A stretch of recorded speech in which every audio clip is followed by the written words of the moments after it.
J'ai un promoteur qui m'appelle et qui me dit « J'ai une trentaine de maisons qui fuient en eau, en air et en gaz. Pouvez-vous m'aider? Je dois livrer dans 2 mois. » Et on a livré 2 mois après. Ouais. Si les études sont mal faites, ça va forcément engendrer des retards. Ce qui peut vraiment être problématique sur un chantier, c'est la communication. Moi, j'ai vu une multitude de séparations et de divorces parce qu'en fait, c'était trop compliqué, c'était trop complexe. Je crois qu'on avait dépensé 30 millions de francs, 5-6 millions d'euros. Ouais. De l'époque en plus. De l'époque. Si t'envoies des punchlines, parfois, si tu veux, tu peux regarder la cam, comme ça fait. Ça va? Allumé. Nickel. Génial. Moi aussi, Go. ouais, c'est bon. Super. Tout est connecté. Nous, c'est Parfait. notre. Ça aussi, c'est connecté? Ouais. C'est ça, tous les petits check-in. Là-bas aussi, c'est bon. Ouais, tout est bon. Ok. Bah, du coup, déjà, comment ça va aujourd'hui, Séverine? Bah écoute, plutôt bien. Il fait beau aujourd'hui. On n'est pas sous la pluie, on n'est pas trop dans le froid, donc ça va. Ça change des derniers mois où on a fait pas mal de chantiers avec des températures négatives, donc ça va. C'est clair. C'est une bonne journée. Donc toi, tu travailles dans le secteur du bâtiment, mais Oui. pas quelque chose de très connu, j'aimerais dire, comme un métier que tout le monde fait, une entreprise générale ou quoi. Est-ce que tu peux nous dire comment justement tu es rentré dans le bâtiment et qu'est-ce que tu fais exactement? Ok, alors moi je suis rentrée dans le bâtiment il y a 23 ans. Ouais. Donc ça fait un petit moment. Je travaillais en hôtellerie de luxe et on m'a demandé le week-end du 13 et 14 juillet d'aller faire un dépannage dans un autre château, parce que je travaillais dans les châteaux, et d'aller donner un coup de main. Donc bon, j'ai accepté. Je travaillais beaucoup à cette époque, donc je me suis dit pourquoi pas. De toute façon, 13 et 14 juillet, j'ai rien de spécial à faire. Allons-y. Et je me suis pas posé la question de chez qui j'allais et où j'allais. C'était à côté de Chantilly. Et en fait, j'allais m'occuper d'un château qui appartenait au président des Émirats Arabes Unis, pour lequel j'ai travaillé ensuite 3 ans et demi, voilà, à rénover son château, à rénover son parc qui était magnifique, qui faisait 60 hectares, et à gérer toute la logistique que peut demander un château sur 60 hectares. Voilà. Ça, c'est un beau projet. Il se met bien quand même, Le l'Émirati. Il se met bien, ouais. Ouais. Et c'était quoi les complications de ce projet-là? Parce que du coup, c'est la première fois que tu mettais les pieds un petit peu là-dedans et c'est déjà quelque chose qui est assez complexe, non? Alors déjà, je connaissais rien au bâtiment, non, parce que mon père nous a toujours mis dans ces petits chantiers. Mon père a été un féru de bâtiments alors qu'il était militaire. Donc on allait tout le week-end l'aider à rénover notre maison de famille. Donc si tu veux, on savait déjà comment un peu faire du carrelage, comment monter des murs de placo, etc., faire un peu de plomberie. Donc si tu veux, c'était pas inconnu pour moi. Mais c'est vrai que de gérer un château aussi conséquent avec toutes les problématiques que ça peut avoir, c'est vrai que c'était une grande nouveauté. Et eux n'ont pas hésité à me dire, écoute, on va te former, on va t'apprendre le métier pour que tu puisses suivre et superviser les travaux. Et j'ai adoré, j'étais vraiment dans mon élément. En fait, redonner vie à de la pierre, à de l'ancien, à de l'historique, pour moi, c'était un rêve que j'ai toujours eu depuis toute petite. Donc, c'était extraordinaire. Ça t'a pris combien de temps pour du coup rénover tout ce château, ce gigantesque château? Alors, ce château était déjà en partie rénové. Ouais. Ce qu'on a suivi, en tout cas piloté, c'est les bâtiments en fait qui étaient non aménagés, donc des écuries qui ont été transformées en palais, un parc qui nécessitait un entretien colossal, des clôtures à reprendre, des douves à traiter, tout ce qui était aussi faune sur le terrain, parce que vous doutez bien que 60 hectares, ça vit. Donc on avait pas mal d'animaux, et puis surtout garder un bâtiment actif quand il n'est pas souvent occupé. Ça, c'est ce qu'il y a de plus complexe. Donc voilà, pour pas qu'il se détériore. Mais effectivement, ce qui a été chouette, c'est d'avoir accès à des matériaux incroyables, des choses que je n'aurais jamais, peut-être plus l'occasion d'ailleurs de voir. C'est une chance de travailler pour quelqu'un comme ça qui a suffisamment d'argent pour rénover ce patrimoine qui est souvent laissé à l'abandon en fait. Ouais. Là, au moins, il n'y avait pas de question budget sur ce coup-là. Alors, il n'y avait pas de question budget, mais il faut quand même attention au budget. Hein. Ouais, bien sûr, c'est pas illimité, bien sûr. Ouais, non, c'est clair. Tu peux peut-être dire une fourchette du budget pour ce projet, ou c'est peut-être un peu confidentiel, je sais pas. Alors, c'était en francs à l'époque. C'était en francs. Je crois que les petites écuries à rénover ont été transformées en habitation. Hein. Je crois qu'on avait dépensé 30 millions de francs. Ok. À peu près. Qui fait l'équivalent de 5 millions d'euros, un truc comme ça. À non? peu près, ouais. 5-6 millions d'euros, ouais. De l'époque en plus. De l'époque. De l'époque. De l'époque. C'est clair. Voilà. Ok, et du coup, par rapport à ce que tu fais maintenant, comment est-ce que tu peux justement expliquer La aux transition, gens? en fait, Ouais. après avoir passé 3 ans et demi dans ce château fabuleux que j'aime et que j'adore et avec qui je suis toujours en contact, je me suis dit qu'en fait, j'avais finalement trouvé ce que je voulais faire. Quel métier, en fait, me donnait cette passion au quotidien et cette envie de me lever et d'aller travailler et de faire des belles choses.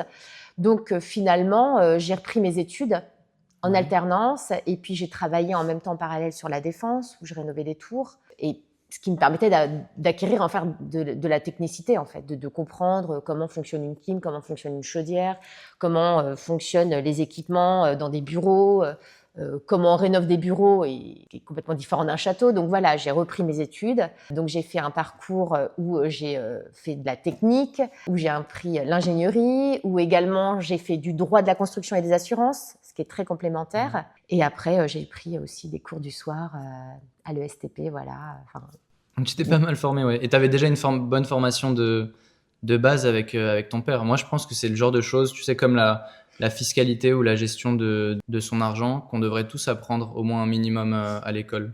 exactement. Genre des choses sur la plomberie, le carrelage, comme tu disais. Ouais. Ça mettrait peut-être quelques plombiers au chômage, mais bon. Ouais, C'est- pourtant, ils gagnent encore très bien leur vie, Ils les gagnent plombiers. leur Hein. vie, hein, ouais. Et on a encore besoin d'eux. Hein. C'est clair. Enfin, du coup, je pense que les personnes qui regardent, elles n'ont pas forcément extrêmement bien compris où est-ce que tu intervenais, dans quel cas tu intervenais et pourquoi on t'appelle aujourd'hui pour régler quel genre de choses. Alors, moi, quand on m'appelle, généralement, c'est qu'il y a une problématique sur un projet. Une problématique où on me dit, bah voilà, il faut nous trouver des solutions. Soit ça peut être un chantier qui va démarrer, sur lequel on a besoin d'une équipe complète. Donc, soit d'une équipe en maîtrise d'œuvre d'exé, donc faire le pilotage du chantier, mais techniquement et aussi opérationnellement. Ou soit on me dit, bah non, on a besoin de quelqu'un qui est plus conseil du client, donc qui va l'aider sur la contractualisation de ses contrats, sur le montage du projet, sur les études, qui sont peut-être le point le plus important d'un projet. Si vous ratez les études, c'est sûr que votre projet n'avancera pas. Donc moi, j'interviens soit côté client, donc on appelle ça l'AMO, l'assistance à maîtrise d'ouvrage, ou soit en maîtrise d'œuvre d'exé et en pilotage pour plus la partie opérationnelle du chantier. Ok. Et tu fais aussi de la reprise de chantier complète aussi, non? Aussi. Ok. Généralement, quand on m'appelle, c'est aussi pour faire le pompier et on me dit, bah voilà, on a un sujet, est-ce que tu peux venir nous aider? Est-ce que tu peux mettre tes équipes ou nous trouver une solution pour telle ou telle problématique, voilà, que ce soit en droit, que ce soit en contractuel, sur des techniques particulières, voilà. Et c'est quoi la partie de ton travail que tu apprécies le plus? Moi, j'apprécie d'être sur le terrain. Ouais. Parce que j'adore les artisans, j'adore tout ce qu'ils peuvent m'apprendre, me transmettre. En plus, ils ont toujours à cœur de transmettre des choses qui sont très importantes. Je trouve qu'aujourd'hui, la transmission se fait trop peu ou plus. De manière différente. Voilà, je me rappelle qu'à l'époque, quand moi j'ai appris ce métier-là, les gens m'ont transmis leur passion, leur savoir, et ça m'aide aujourd'hui au quotidien, parce que c'est toujours des tips que j'ai gardés. Et ça, en fait, ça ne se transmet plus. Mais moi, j'ai toujours plaisir à les voir travailler avec toujours autant de motivation et d'envie, alors qu'on fait quand même un métier qui est fatigant au quotidien. Hein. Ouais. Ok, super. Et tu dirais qu'aujourd'hui, c'est quoi les 3 principales erreurs que commettent les maîtres d'œuvre ou même les artisans qui peuvent porter préjudice à un chantier de ton expérience? 3 choses. Ouais, il y a même plus que 3, mais Ouais. bon. Déjà, un chantier mal étudié. Ouais. Si les études sont mal faites, ça va avoir des conséquences plus ou moins importantes sur un chantier. Ça va avoir des conséquences sur le planning, sur le coût. Ça va forcément engendrer des retards. Ça va mettre une mauvaise ambiance. Donc ça, c'est vraiment, je pense que les études, c'est vraiment quelque chose sur lequel faut vraiment pas lésigner. Pour moi, c'est le plus important, les études. Ensuite, ce qui peut vraiment être problématique sur un chantier, c'est la communication. Parce que souvent, en fait, les artisans, ils alertent sur les différentes problématiques et le maître d'œuvre ou le maître d'ouvrage n'entend pas. Soit parce qu'il est pris par autre chose, soit parce qu'il n'a pas envie d'entendre, soit parce qu'il sait que ça va lui coûter de l'argent. Alors que parfois, démêler un tout petit problème, ça peut être beaucoup plus facile qu'une grosse problématique à la fin ou un retard de chantier. Donc pour moi, malmener des études, c'est problématique. La communication, et aussi la mauvaise ambiance, parce que j'ai remarqué que sur les chantiers où il y avait une bonne ambiance, eh ben ça avance, c'est fluide, les gens s'entraident, voilà, les gens communiquent et ça passe crème, comme on dit. Ouais. Mais les chantiers où il y a une tension, où les gens s'entendent pas, où on sent qu'il y a des gens qui n'ont pas envie, qui ne sont pas dans le bon état d'esprit, Ça, c'est problématique sur un chantier. C'est très problématique. Ok, ouais, intéressant. En vrai, ça fait sens. Hein. Moi, ce que j'avais demandé, c'est parce que tu sais, aujourd'hui, on parle de plus en plus de culture fit dans les entreprises, etc. Et quand tu parles enfin, justement pour avoir cette bonne ambiance-là, et parce que les gens voient de plus en plus que quand il y a beaucoup d'humains dans une entreprise, le fait que tout le monde s'entende bien, bah, ça fait évoluer beaucoup plus rapidement la boîte. Est-ce que il y a des boîtes avec lesquelles tu travailles où tu trouves qu'il y a une culture d'entreprise, même dans ces secteurs-là où on peut imaginer qu'il n'y en a pas forcément ou que c'est pas très développé, justement qui font ça pour que les gens s'entendent bien sur les chantiers, etc. Alors, il y en a encore trop peu. C'est vraiment la clé en fait de la réussite d'un chantier. On a la chance, nous, de pouvoir quand même choisir nos clients et les gens avec qui on a envie de travailler. Moi, je sais que j'ai beaucoup de professionnels avec qui j'ai plaisir à travailler parce que je sais que le travail va être fait. J'ai pas besoin de répéter 10 fois, je dis une fois et je sais que c'est fait. Donc ça, c'est pour moi, c'est un vrai gage de qualité. Parce qu'on sait qu'on peut s'appuyer sur de vrais professionnels ou de vraies sociétés avec lesquelles on aime travailler. Ouais. Parce qu'il ne faut pas l'oublier, on fait aussi de la sous-traitance. Donc parfois, on est sous-traitant d'entreprises générales ou d'autres sociétés diverses et variées, voilà. Mais en étant justement un bon communicant et en respectant les gens, on arrive à obtenir un chantier qui va être réussi. Donc, J'allais te demander, moi, comment toi tu fais pour éviter un maximum les retards sur les chantiers? Parce que bien sûr que le but c'est qu'il y a de la bonne ambiance et je pense que si tu es avec les bonnes équipes, dans tous les cas, il n'y aura pas de retard. C'est peut-être ça la clé, juste recruter les bonnes équipes pour qu'il y ait un minimum de retard ou justement faire les bonnes études, ce dont tu parlais au début. oui, il n'y a pas que ça en fait. Oui, les bonnes études, ça c'est primordial. Ouais. Si tu fais mal tes études, c'est sûr que ton chantier il va dérailler, ça c'est certain. Mais il faut en fait vérifier que tes matériaux soient commandés, que tes matériaux soient disponibles. Et s'ils ne le sont pas, s'il y a une problématique, il ne faut pas hésiter à changer en fait. Parce que le fait de changer rapidement ou de prendre une décision rapidement va te permettre de débloquer un créneau, de débloquer ce qui va être problématique dans un mois ou un mois et demi, qui paraît aujourd'hui pas urgent, mais quand l'échéance va arriver, tu vas être bloqué parce que tu n'auras pas changé ta matière ou ton matériel ne sera pas disponible. Donc en fait, il faut toujours anticiper, avoir toujours 2 wagons d'avance. Donc ça va avec le reste, d'avoir une bonne ambiance, etc. Mais il faut en fait mettre de l'organisation. Ouais, c'est clair. Surtout pour des chantiers comme sur un château. C'était combien d'hectares déjà? Ampleur, ouais. 60 hectares, ouais. Ok. Mais là, on vient de travailler sur une opération qui était beaucoup plus, qui était aussi complexe dans le sud de la France. En fait, c'est pas la surface le nombre d'hectares qui va faire la complexité du projet. C'est en soi la surface à rénover, le nombre d'acteurs. Plus il y a d'acteurs, plus ça complexifie. Plus tu fais des choses luxe, plus ça appelle un certain savoir, donc à certains artisans qui sont plus ou moins disponibles. Donc et les gens sont beaucoup plus minutieux quand il y a ce niveau de détail. Ce niveau de détail, etc. aussi, non? Ils doivent être minutieux. Ils ne le sont pas tout le temps. En fait, ça se perd. Les gens qui aiment le travail bien fait, qui sont perfectionnistes, il y en a très peu maintenant. En fait, c'est ce que j'expliquais, c'est que la transmission ne se fait plus. Et en fait, maintenant, on prend des compagnons, mais qui sont pas forcément, qui ne savent pas forcément faire.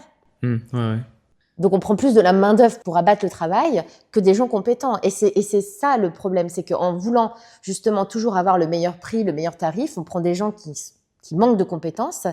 Et ça fait souvent que sur des chantiers, vous allez avoir plein de défauts ou plein de réserves parce que les gens qui ont posé, par exemple, le marbre n'étaient pas des compagnons qualifiés ou les gens qui ont fait le staff ne savaient pas faire. Enfin, vous voyez, c'est important de se dire que souvent, les belles choses ont aussi un prix. Oui, c'est clair. Et donc, minimiser et prendre toujours au rabais. Et comment tu détectes justement les personnes qui sont qualifiées et compétentes? Depuis 23 ans, on en a quand même cumulé certaines. Et en fait, après, il y a vraiment des artisans. Les Italiens sont très forts en design, très très forts. Les Espagnols sont très forts en staff. Les Portugais sont très forts en menuiserie, mais les Italiens sont très forts aussi en menuiserie. Donc voilà. Oui. Vraiment, les artistes restent quand même dans les pays latins. C'est vrai que toi, tu as ton réseau qui est quand même déjà bien implanté depuis 23 ans, comme tu as dit. Mais pour les personnes du coup qui cherchent peut-être à travailler avec les bonnes entreprises compétentes, toi au début, avant que tu connaisses et que tu aies ton réseau, tu as fait peut-être, je sais pas, en testant d'abord sur des petites parties du projet ou tu as fait un peu au feeling?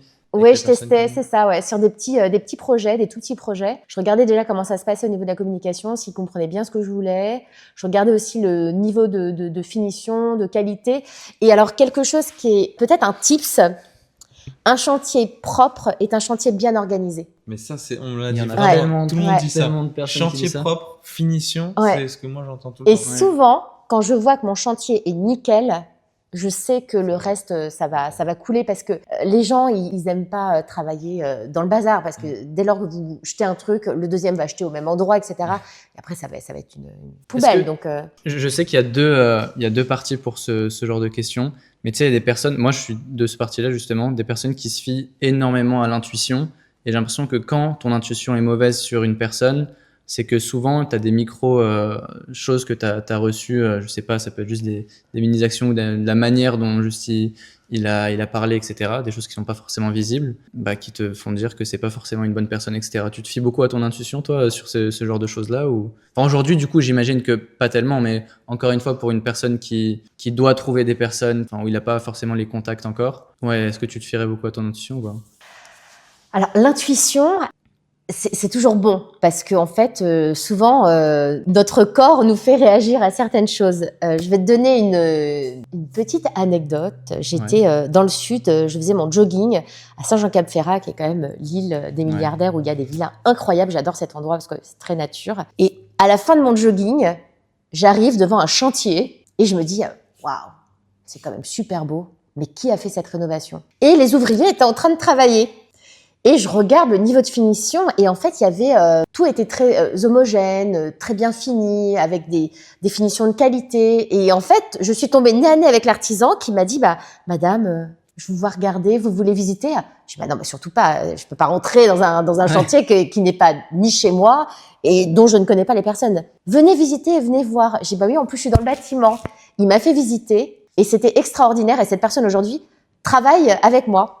Ah, Incroyable. Donc, comme quoi les hasards parfois ou le ressenti fait bien les choses. Et c'est vrai que c'est un artisan qui faisait pas forcément de pub, mais qui avait des bons ouvriers qualifiés et qui faisait du bon travail. Donc voilà. Et comment ça s'est fait par la suite? T'es rentré sur le chantier, il y a eu ça a matché tout simplement? Bah, il m'a fait visiter, j'ai vu le niveau de qualité, les finitions qui étaient très bien traitées. Puis le jardin était bien traité, la piscine était bien traitée, les charpentes étaient joliment restaurées, il y avait du cachet. En fait, on sentait que les gens y avaient mis tout leur cœur et toute leur envie pour faire quelque chose de bien. Donc ça, c'est déjà des signes. Ouais. Et c'était propre, et c'était propre. donc ça, C'était propre. c'était un beau chantier, toi. Quel est le plus beau chantier que tu as fait ou le chantier dont tu es la plus fière? Le plus beau chantier qu'on ait fait. Bon, en fait, on y trouve toujours de la beauté dans nos chantiers. Est-ce qu'il y en a un qui se démarque où tu te dis, celui-là, je suis vraiment content de l'avoir fait dans ma vie, c'était une superbe expérience? Étonnamment, c'est pas un château. Ouais. C'est une usine. C'était une usine pour Dassault. C'est leur dernière usine qu'ils ont fait pour le Rafale, qui est à Cergy-Saint-Christophe. C'était déjà une grande fierté de travailler pour Dassault, de travailler pour un fleuron de l'aéronautique, travailler pour cette grande compagnie française qui, Oui, ça, c'est une grande fierté. Travailler pour l'État, enfin, c'est aussi l'État, hein, Dassault, mais ouais, très, très fier. Quelque chose qui va recevoir un Rafale, c'est vrai que c'est assez impressionnant. Ouais, puis en fait, on se rend pas compte. Au début, on se rendait pas compte des enjeux, mais en fait, très vite, on se rend compte qu'il y a une certaine pression, qu'il faut qu'on sorte l'usine parce que il y a beaucoup de commandes. Et après, travailler avec des gens très qualifiés, très compétents. Les architectes ont fait un boulot de dingue. Voilà. C'est quoi les complexités qu'il y a dans ce genre de chantier? J'imagine qu'il va y avoir beaucoup de choses liées à la confidentialité, etc. Enfin, justement, j'arrive pas à m'imaginer. Il y en a des choses là-dessus? Bah, vous rentrez sur un site secret défense, donc oui, forcément, il y a de la confidentialité.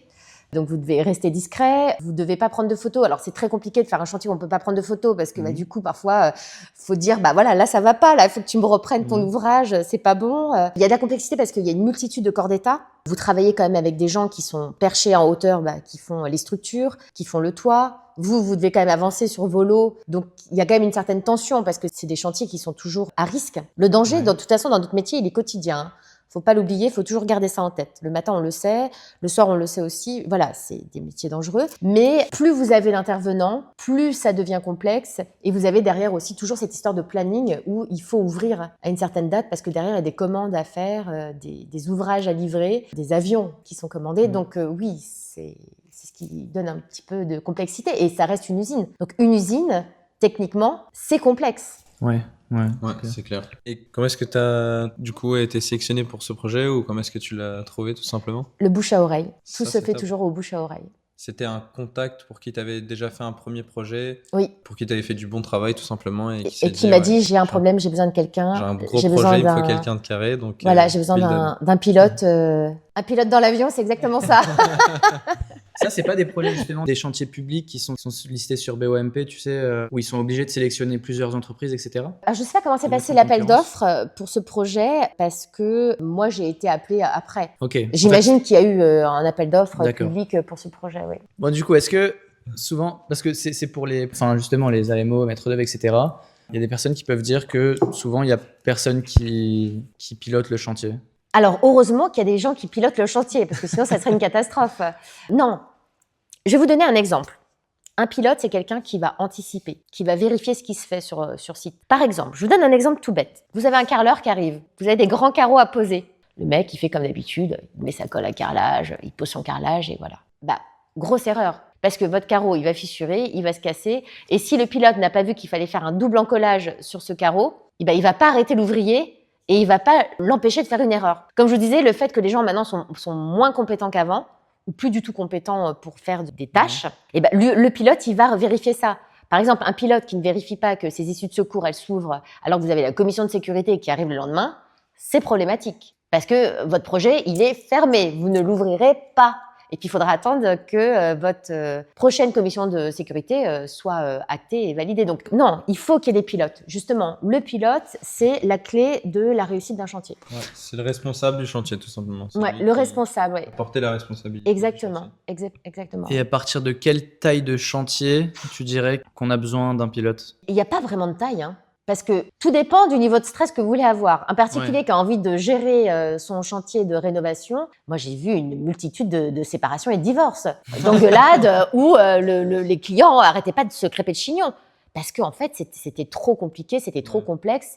En plus, c'est pas leur métier. Allez demander, désolé pour les banquiers, mais à un banquier de gérer un projet de rénovation, c'est pas son métier. Son métier, lui, c'est de faire des prêts, c'est d'avoir de la clientèle privée, de gérer des actifs, pas du tout de gérer un chantier de construction. Donc, je pense qu'il n'y a pas de limite. Par contre, si vous voulez vous éviter des catastrophes, oui, mieux vaut un pilote, ouais, dans tous les cas, qui va vous gérer les commandes, qui va vous dire que là, vous avez oublié, je ne sais pas, d'acheter les poignées ou que l'ouvrier la société qu'il a sélectionnée n'est pas la bonne. Donc voilà, c'est quelqu'un qui va plutôt lancer des alertes et prévenir. Ouais, en vrai, ça fait sens, ça enlève vraiment une grosse charge de stress.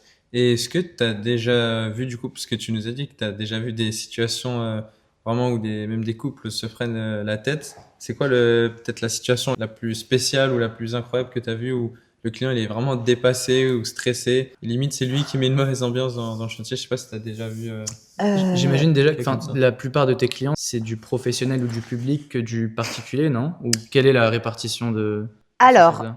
nous, on travaille soit pour les bureaux, donc on rénove des bureaux, soit on travaille pour les promoteurs, donc on peut travailler sur tout type d'actifs, soit construire des maisons, construire des immeubles ou rénover des biens qui existent déjà. On travaille aussi dans l'hôtellerie de luxe, parce que ça, bon, je n'ai pas arrêté mes premiers amours, toujours l'hôtellerie de luxe. Et on travaille aussi pour l'industrie, donc en fait, nos clients sont généralement effectivement des professionnels, mais quand je suis amenée à rénover un hôtel, je peux avoir affaire à des particuliers qui ont investi à une époque et qui ont ces hôtels à gérer. Je peux être aussi amenée à travailler sur des villas de luxe.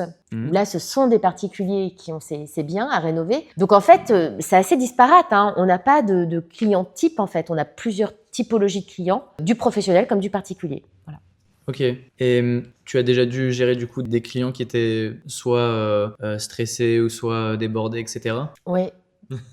Ils sont toujours stressés, débordés Ouais. quand ils sentent que le chantier ne va pas être livré le jour J. Prenons l'exemple des hôtels. Un hôtel qui ne peut pas ouvrir le jour J, c'est catastrophique parce qu'il a fait sa pub, il a fait de la promotion, il a vendu des chambres. Donc ça dans tous les cas, le client sera stressé du premier jour du chantier jusqu'à la fin. Ouais. Ça, dans tous les cas, on ne pourra pas l'éviter. Même si ça se passe bien, il sera quand même stressé. Et comment est-ce que tu fais pour gérer ça du coup? Oh, bah moi, généralement, j'y mets beaucoup d'humour, je blague, je prends beaucoup de choses à la dérision. Et ça passe bien, Ah oui, bah, généralement, oui, voilà, faut surtout le rassurer et lui prouver que, en fait, ça se passe bien. Ouais, ok. Mais j'ai eu effectivement des situations où des clients étaient tellement stressés que ça a été accidentogène. Et donc, c'est là où il faut faire attention. C'est que parfois, il faut savoir aussi dire aux clients, écoutez, Ouais, laissez-nous faire quoi. notre travail et ne venez pas sur site parce que ça, effectivement, ça stresse toutes les entreprises et on a eu le cas une fois où ça a été assez grave. Donc, voilà, il faut juste arriver à remettre chacun à sa place et effectivement l'informer de ce qui se passe, parce que c'est important, les réunions de chantier sont là pour ça, hein. Mais bien cadrer le moment où le client est là et intervient dans l'acte de construire. D'ailleurs, je rappelle que normalement, le client n'a pas à intervenir dans l'acte de construire, hein, doit pas faire d'immixtion, on appelle ça, et laisser l'entreprise travailler voilà, pour lui laisser le moins de stress possible.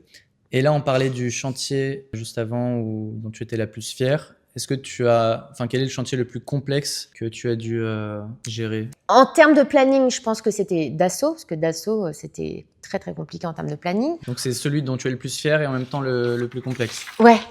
C'est vrai que souvent c'est corrélé. Si tu as réussi justement à gérer cette complexité, c'est quelque chose dont on peut être extrêmement fier. Après, techniquement, c'était pas Dassault.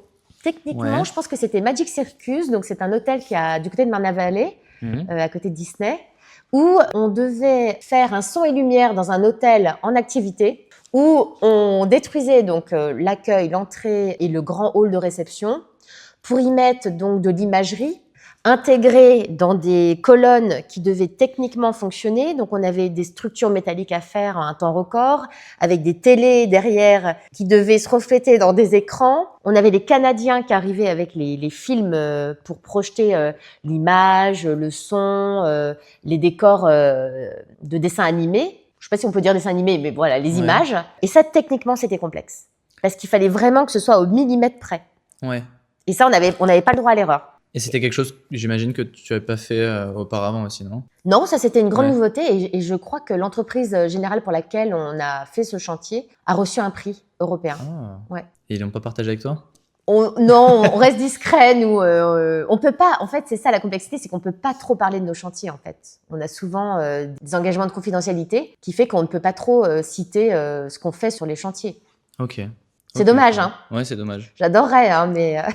On voit quand même pas mal de chantiers que tu as pu réaliser sur ton site. Ouais, vous avez la maison de la radio. Ouais. On a fait aussi de très belles structures Eiffel. On a repris des charpentes, classées monuments historiques. Bon, bah les châteaux, voilà. Quand on peut les citer, on les cite. Toutes les références ne sont pas sur le site, hélas, parce que cet engagement de confidentialité nous bloque. Mais aujourd'hui, après 10 ans de Bildon, on a fait, plus d'une centaine de chantiers, complexes. Ok. Et donc, il y a une partie de ce que tu fais aussi où c'est récupérer des chantiers complexes pour tout simplement faire en sorte que ça se passe bien après. C'est quoi le plus gros sauvetage que tu as pu faire sur un chantier comme ça? C'était quoi un petit peu l'histoire du chantier? Pourquoi il est... Oh oui. J'ai un promoteur qui m'appelle et qui me dit, écoutez Séverine, on m'a dit que vous étiez la personne clé. Bon, ok. J'ai un problème. J'ai une trentaine de maisons qui fuient en eau, en air et en gaz. Pouvez-vous m'aider? Je dois livrer dans 2 mois. Ah, sacré challenge.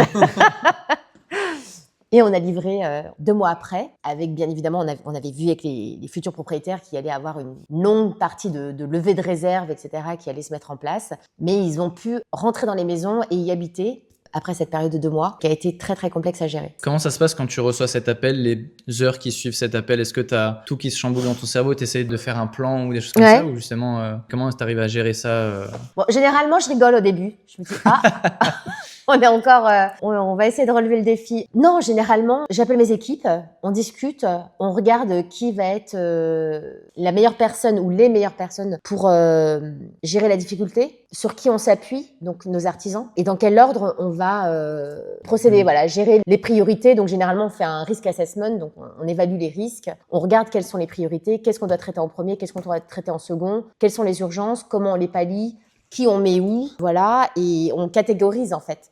Les Ok, problèmes de ouais. toiture seront pas les mêmes que les gestions de gaz, quoi. Ouais, c'est clair. Et est-ce que, puisque en vrai, toi, ça fait 23 ans que tu fais ça, du coup, et donc entre aujourd'hui et il y a 23 ans, il y a eu plein d'innovations technologiques, etc. Est-ce que ta manière de travailler entre il y a 23 ans et aujourd'hui, elle a un peu évolué avec les nouveaux outils? Est-ce qu'il y a certaines choses qui t'ont vraiment aidé justement à travailler, que tu as mis en place? Bah, le meilleur outil, ça reste le téléphone. Parce que, en fait, non, mais j'abuse. C'est vrai que ça permet tout de suite d'envoyer une photo, de transmettre à quelqu'un. Les tablettes, par exemple, quand on fait notre liste de réserve, on a nos tablettes, on met nos points, on a carrément nos plans. Donc, sur les plans, on met où il y a la réserve, ce qu'il faut faire, la photo, le descriptif, ce qu'on attend, quelle entreprise est concernée, les logiciels qui permettent de gagner du temps. Moi, je sais que j'aime beaucoup Procore, Archipad, voilà, mais parce que, en fait, sur un logiciel, vous allez avoir toutes les fonctions. Vous allez avoir le planning, vous allez avoir les travaux supplémentaires, ce qui a été validé, les remarques des archis, les remarques de la maîtrise d'œuvre. Ça permet en fait de fluidifier parce que vous avez tous les éléments qui sont compactés sur un seul et même outil. Mais le téléphone, oui, c'est vrai que ça reste quand même les tablettes, le téléphone. Mais ça, tu l'utilisais déjà il y a 20 ans, non? Ou... Alors, on n'avait pas ces petits outils, en fait. Vous n'avez pas connu, mais nous, on avait des téléphones qui ressemblaient à des grosses télécommandes. T'envoyais pas de Si. photos avec ça? Non, t'envoyais pas de photos avec ça. Ouais, c'est vrai que juste prendre des photos, ça devait être pas mal comme innovation. Ouais. Parce que moi, je pensais plus, tu sais, à ChatGPT, ce genre de choses, qui sur les prochaines années, potentiellement, peut-être pas du coup maintenant, mais enfin sur les prochaines années, potentiellement, que si tu as ton agent IA ou tu sais quelque chose comme ça, tu peux lui expliquer un peu comme un assistant de l'assistant à la maîtrise d'ouvrage ou tu vois, quelque chose comme ça. Tu peux un peu le former, il peut un peu t'aider, te soulager une pression mentale, tu vois, ou des choses comme ça, quoi. Ça pourra aider. Et ça commence déjà à aider, mais c'est pas parfait. Notre métier reste encore humain, reste encore palpable. Nous, on a la chance de voir sortir de terre ce qu'on fait au quotidien, ce qui n'est pas la chance de tout le monde. Ça reste encore un métier d'humain. Et si on n'est pas là, l'IA, elle pourra pas remplacer en fait les gens qui pilotent en fait le chantier. Ça pourra les aider. Par exemple, je vois maintenant il y a des petites machines qui tracent, etc. Bon, c'est super. Mais en fait, si votre plan de base il est mal fait, votre traçage il sera faux. Mais il y a des outils qui aident énormément. Les lasers aident énormément, mais il faudra quand même un plaquiste pour aller plaquer. C'est clair. Ouais, ça c'est sûr. Donc l'IA ne pourra pas tout remplacer. Ouais, l'idée, c'est pas forcément de remplacer, mais tu sais, c'est quand tu parlais de tout anticiper, etc., c'est de pouvoir potentiellement faire un plan clair. Plus le projet est complexe, plus il faut avoir une IA qui est spécialisée dans un secteur précis. Mais d'anticiper justement toutes les étapes, de le mettre en ordre, etc., c'était plutôt sur ces choses-là, je pense. Parce que dans tous les cas, il n'y a pas encore de robot qui pose du Par exemple, pour faire un planning, quand vous faites un détail de tâches, etc., pour des plannings, qui de mieux sait combien de temps il va mettre pour poser les plannings que la personne qui sait poser du placo? Par exemple, si je prends l'exemple du placo, on peut prendre d'autres exemples, mais ça, l'IA ne va pas l'inventer. Avec les aléas, la complexité du bâtiment, qu'est-ce qu'on met. Donc ça, je pense que ça nous aidera, l'IA, mais pas pour tout. Non, c'est sûr, pas pour tout. Non, c'est vraiment un assistant plutôt qu'un remplaçant. Un bon stagiaire. Un bon stagiaire, un très bon stagiaire. On alterne, ça. Ok, donc là, par exemple, quand tu démarres un projet avec une personne, à quelle fréquence est-ce que tu vas sur le chantier? Et quand tu vas sur le chantier, qu'est-ce que tu fais exactement? Alors, tout dépend de mon rôle. Ok. Tout dépend de mon rôle. Il y a des chantiers où j'ai besoin d'y être tous les jours. Tous les jours, parce que vous connaissez le dicton, quand le chat n'est pas là, les souris dansent. C'est exactement ça. Donc, il y a des chantiers où, en fonction de la complexité, vous avez besoin d'y être tous les jours pour vérifier. Il y en a d'autres, vous avez besoin de passer une fois par semaine, mais pendant votre semaine, vous allez quand même travailler sur le projet pour relancer, pour des devis, pour des vérifications, pour des mises à jour budgétaires. Donc, en fait, tout dépend du projet. Et quand tu es sur le chantier, du coup, tu regardes, justement, tu es là pour anticiper, pour regarder les choses.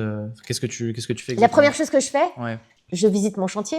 Donc, je m'équipe, je mets mes EPI et je vais faire un tour sur le chantier. Et dès le matin, je sais comment va se passer la journée. Je prends la tension, en fait, du chantier. Je sais si ça va bien ou pas bien se passer. Et quels vont être les points de blocage. Le tour de chantier est indispensable. Tous les jours, faire un tour de chantier, regarder ce qui se passe. Et après, ensuite, regarder ses mails et la priorité des choses à traiter. Mais le tour de chantier est indispensable. Et comment tu contrôles du coup si par exemple tu fais ton tour de chantier et que tu constates que bon il y a peut-être quelque chose qui est pas très bien géré sur une partie du chantier, comment est-ce que tu vas peut-être reprendre la personne sans tu sais justement installer cette mauvaise ambiance, puisque comme tu l'as dit le but c'est de garder cette bonne ambiance pour que les choses se passent bien. Et du coup tu sais, c'est toujours un peu subtil de un peu reprendre les gens, tu sais, sans les offusquer. Tu vois ce que je veux dire? Alors déjà, la première chose que beaucoup de gens oublient quand ils rentrent sur un chantier, un petit tips, c'est que je serre la main à tous les ouvriers du chantier. Je dis bonjour à tout le monde. Ça, c'est déjà un manque de respect. Un manque de respect pour leur montrer qu'ils sont là. Une preuve de respect, tu veux dire? J'ai dit quoi? Un manque de respect. Ah non, une preuve de respect, pardon. Une preuve de respect. Sérieuse. Ouais, preuve de respect. Parce qu'en fait, ce ne sont pas des numéros, en fait. Ce sont des gens qui vont nous aider à atteindre notre objectif. Donc, il faut les respecter. Et souvent, eux vont vous alerter déjà des problématiques qu'ils ont vues. Une fuite, un tuyau pas raccordé, un retard qu'ils anticipent. Voilà, l'électricien n'est pas passé et là, je vais devoir mettre mon cadre de porte. Il faut que, voilà, il raccorde à la terre. Enfin, vous voyez, ce tour de chantier est hyper important. D'être en contact, de garder le lien, en fait, avec les ouvriers, ça va être hyper important parce que le jour où il va y avoir un problème, il va savoir qui aller chercher et qui prévenir en premier. Donc ça, c'est hyper important. Toujours garder le lien. Toujours. Ouais, je suis d'accord. Ne négligez personne, Négliger être gentil, personne. respecter les Ouais. gens. Et puis même lui se sentira en confiance de te dire quand il a fait une petite gaffe ou Ouais. ce genre de choses, quoi. Et après, il y a des choses qu'on garde, peut-être pas tous les matins, mais les petits, ramener les croissants un jour, Ouais. qu'ils aient toujours du café chaud, qu'ils aient au moins le minimum pour qu'ils puissent se laver, être au chaud, avoir un micro-ondes qui fonctionne, un frigo.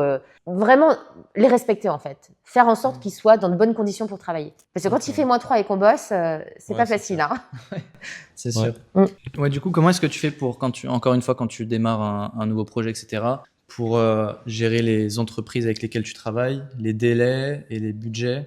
Comment est-ce que tu arrives à raccorder tout ça? Bah, déjà, on vérifie qu'au niveau des études, il y ait tout. Parce qu'en fait, si les études sont mal montées, bah, ça va faire du retard et c'est eux qui, en bon moment, vont dire bah, écoutez, moi, je peux plus avancer parce que j'ai tel et tel souci. Donc, en fait, la réunion de chantier qu'on fait toutes les semaines est hyper importante parce qu'on pointe par lot tout ce qui va pas et tout ce qui va bien, là où ça avance. Donc ça, c'est hyper important. La réunion de chantier, il faut pas la rater. La réunion planning, il ne faut pas la rater non plus. Et toujours avoir sa porte ouverte pour que s'il y a le moindre aléa, les gens puissent vous prévenir. Donc les entreprises, elles ont toujours mon numéro de téléphone, donc elles savent qui appeler. Elles m'alertent des problèmes.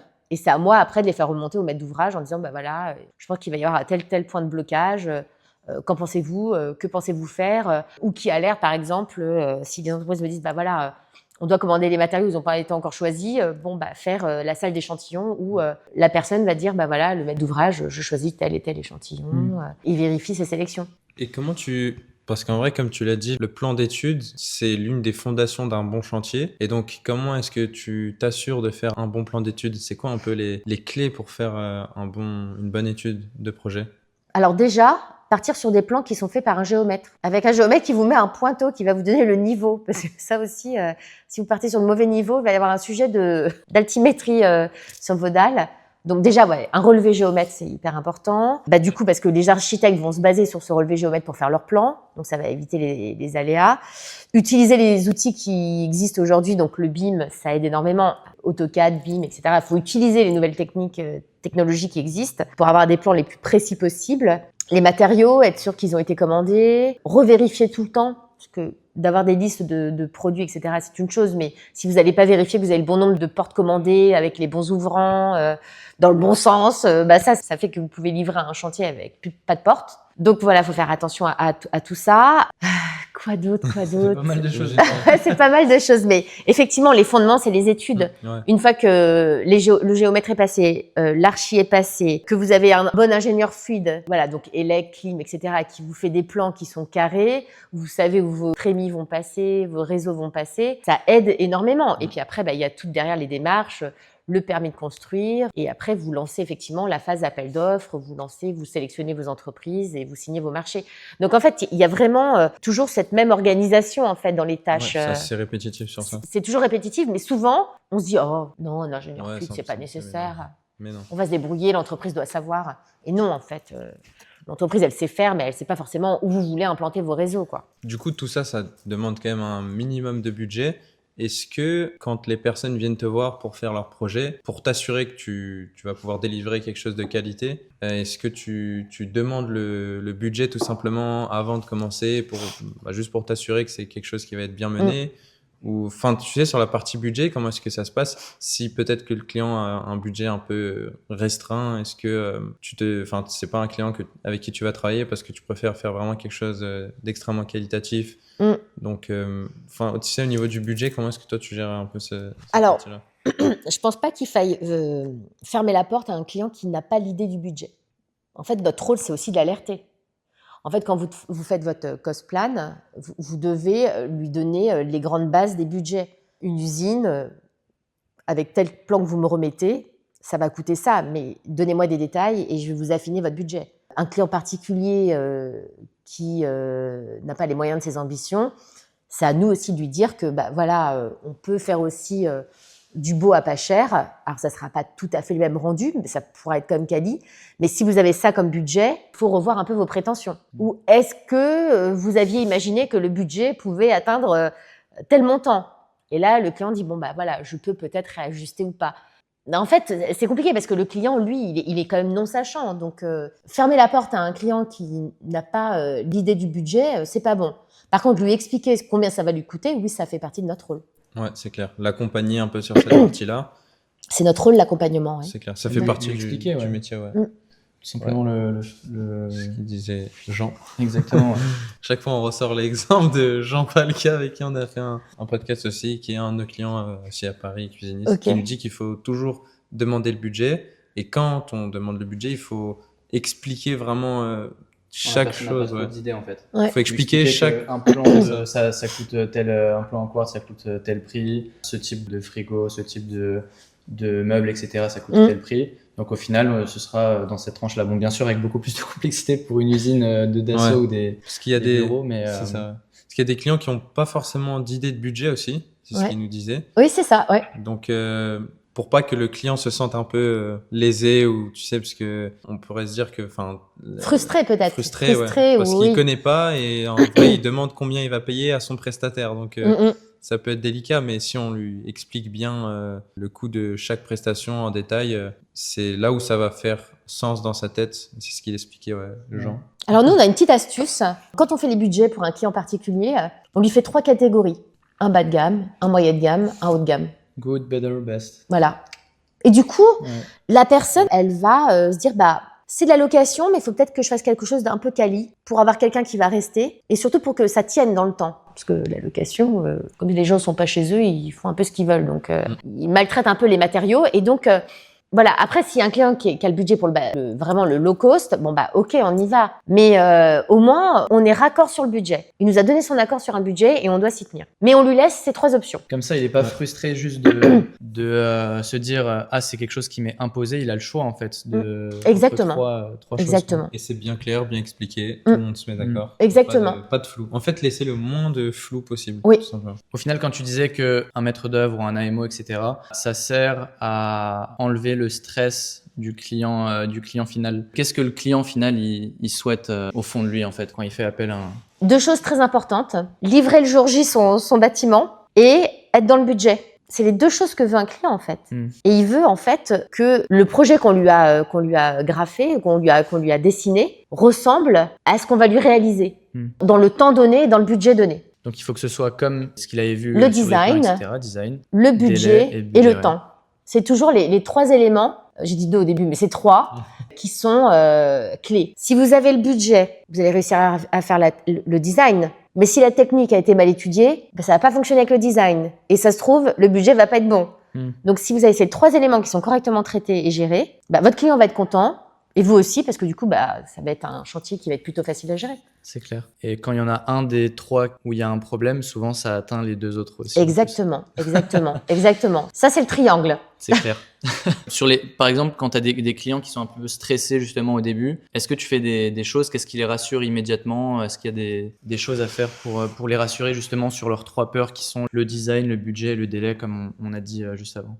En fait, il faut essayer de désamorcer ces inquiétudes. Souvent, les inquiétudes, elles sont dues à des expériences passées qui génèrent ce stress. Un client qui a eu une mauvaise expérience, il va pas commencer un nouveau chantier sans stress. Il aura toujours ça en tête et les problématiques qu'il a vécues. Donc en fait, faut toujours essayer de rassurer et lui prouver que les études sont bien menées et qu'on n'a pas de dépassement à avoir. Le seul dépassement qu'il peut y avoir, c'est si, par exemple, il change de matériaux, il a vu un truc un peu plus sympa, un peu plus déco, bon, ok, ça fait une différence de prix, mais c'est de son fait, c'est lui qui l'a choisi. Et encore faut-il que cette nouvelle sélection de produits ne touche pas au planning. Ouais. Donc, faut essayer de le rassurer, en fait. Faut pas non plus lui mentir, hein. Lui mentir, c'est pas bon, hein. Faut mieux dire les choses. Bon, là, on a un problème, il va y avoir du retard. Et du coup, comment, lui, derrière, il anticipe ce retard? Parce qu'il peut y avoir une tuile. Hein. J'ai eu un client qui, le pauvre, a commencé à faire un chantier et il s'est retrouvé en faisant les fouilles archéologiques, paf, un four romain. Et là, c'est la cata. Là, vous avez la DRAC qui débarque et le chantier, il est à l'arrêt complet. Donc, T'es pas en Ile-de-France, ça, j'imagine, non? Eh ben, si. Ah bon? Eh ben, c'était juste à côté. Incroyable. Juste à côté. Ouais. Ils sont montés haut, les Romains, quand même. Ouais. Ouais. C'est quoi la différence entre un chantier stressant et un chantier fluide? Un chantier stressant, ça va mettre tout le monde en stress. Pas que le client, hein. Ouais. Toutes les entreprises. C'est accidentogène. Et dans le stress, on fait pas forcément du bon travail. On néglige certaines choses. Donc pour moi, le stress, il n'y a rien de bon. Il y a du stress qui est positif quand on voit, oui, ça y est, on va y arriver, on va réussir à sortir le chantier, etc. Dernier coup de bourre pour finir les finitions, etc. Mais tous les chantiers que j'ai fait avec le stress, c'est pas bien fini, en fait. Donc je pense qu'il faut mieux redescendre le stress et avoir un chantier qui est mieux terminé, mieux finalisé et mieux abouti. Mais finalement, le stress, il est souvent généré parce qu'il y a eu ce problème d'étude qui a été mal conçu. Ouais, c'est clair. Ouais, très clair. Ou des entreprises, alors après, ça c'est aussi pas de chance, mais vous pouvez avoir par exemple une entreprise qui dépose le bilan pendant votre chantier. Ça, c'est arrivé. Moi, ça m'est arrivé sur plusieurs chantiers où j'ai eu une boîte qui a déposé. Et là, ah bah mince, le toit n'est pas fini. Que fait-on? Et donc là, ce qui est stressant, c'est qu'il faut retrouver une entreprise qui va vouloir reprendre le chantier, reprendre les ouvrages, reprendre les garanties et terminer le chantier. Donc voilà, le stress n'est pas forcément dû par un problème d'étude, mais il peut y avoir aussi des aléas. Voilà, un chantier fluide, c'est un chantier qui a été bien étudié, avec une sélection des bons artisans et une bonne communication. Ouais. Ok. Tu parles de chantier fluide, etc.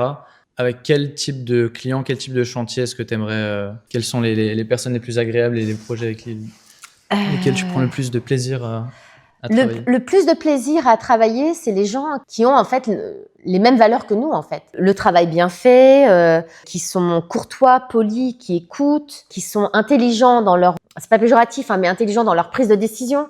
Ça va être aussi lié à l'écoute, voilà, hein, quand ils ont une alerte, ils savent réagir très rapidement et prendre des décisions. Des gens qui comprennent, qui sont pas forcément techniciens, mais qui comprennent en fait les impacts. Donc ils s'intéressent au projet. Des gens qui vont être réactifs, des gens qui vont être aussi sympathiques, parce que finalement préfèrent travailler dans la joie et la bonne humeur que. C'est du contact humain. Oui, voilà, c'est ça. Et puis les clients qu'on aime bien, alors ça peut être des professionnels comme des particuliers.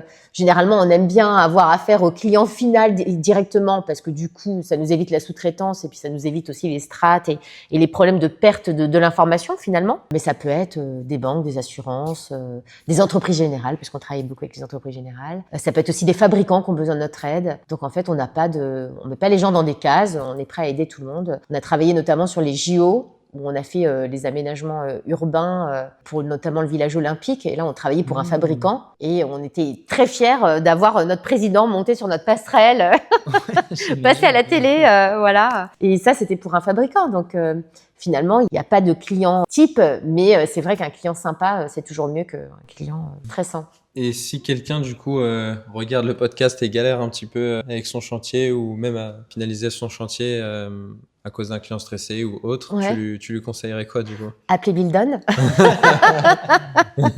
Appelez Bildon. Et du coup, si justement ils veulent appeler Bildon, c'est quoi la première étape pour travailler avec toi? La première étape pour travailler avec moi, déjà m'appeler sur mon téléphone.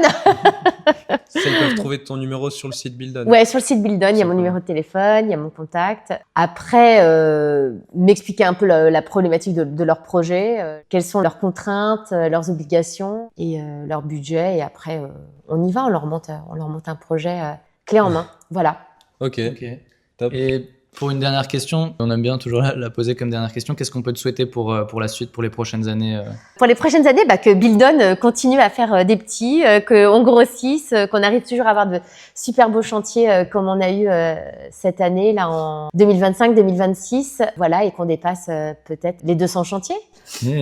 Ça, c'est beau. Ce serait beau, ouais. Ce serait beau, oui. Construire une ville à côté, une nouvelle ville, un nouveau Dubaï maintenant, pour aller chercher des projets complexes.